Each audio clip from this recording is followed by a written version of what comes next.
ის განმავლობაში ადამიანს თუ დიდხანს ძინავს, ღამე ვეღარ ისწრებს, მაგრამ დაღლილი ადამიანის ძილი ეს სასიამოვნო და სულიერადაც ასე. მთელი ცხოვრება თუ გძინავს, მაშინ ვერ იქნება სასიამოვნო გარდაცვალება.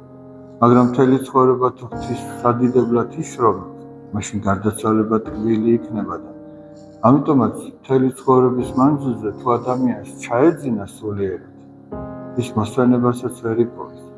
წმინდა წერილში ასეთი სიტყვები წერია: ცოტა ხანს ჩათვლენ, ცოტა ხანს წაიძინებ, ცოტა ხანს თავს ქვეშ ხელებს ამოიდებ და შენი გაჭირვება იარაღასმული კაცივით მოგადგება კარზე.